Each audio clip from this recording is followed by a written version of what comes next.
Hello children and welcome back. Here we are going to start with the part 2 of Fire and Ice MCQ. This is the second poem from the book The First Flight for Class 10 English. I hope you're enjoying these videos. If you are, keep on liking these videos, subscribing to these videos and sharing amongst your friends. Let's begin the part 2 first MCQ. Fire and Ice is a highly symbolic poem by Robert Frost because it uses contradicting ideas. It is a meditation about how the earth will end, or it incorporates scientific terms, or none of the above. So, children, Fire and Ice is a highly symbolic poem by Robert Frost because it is going to make you aware about how the earth will end. So it's a meditation about how the earth will end. That's the reason. It's a very symbolic poem.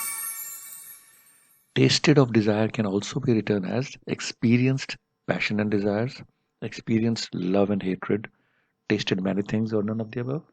So children, in this tasted of desire मतलब मैंने इस चखा है किसी चीज को, so experience होना होता है जिसको कहते हैं कि experienced of desire. So it may also be written as experienced passion and desires. According to Robert Frost, what is sufficient for the world's destruction? Hatred, fire, inhumanity, or ice? So, children, as per the poem and the poet, the sufficient for the world destruction is hatred.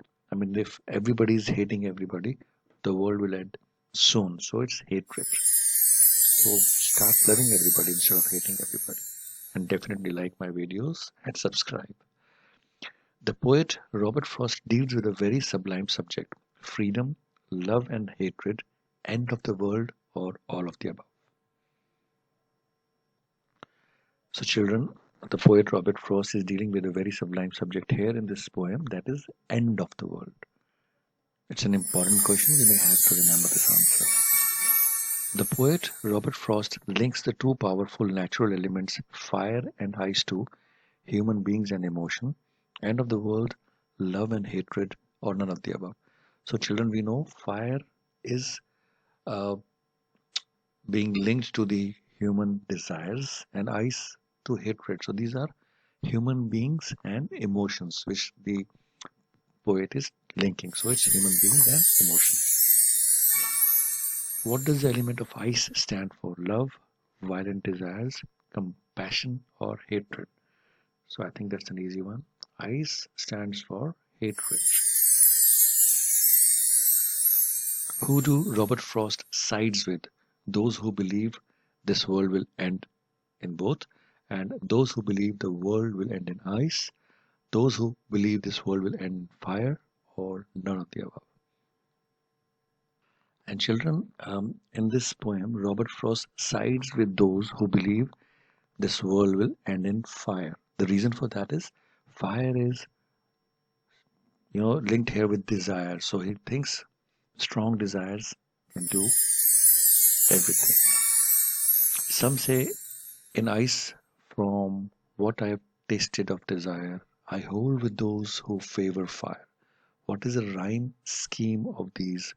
A B B A, A A B A, A B A B, or A B A A? So children, can you guess it? Okay, children, you have to remember this is actually A B A A rhyme. The theme of the poem is the age-old question whether the world will live in peace, whether there will be equality, or whether the world will end in fire or in ice, or all of the above. And children, answer for this is whether the world will end in fire or in ice. That's an age-old question.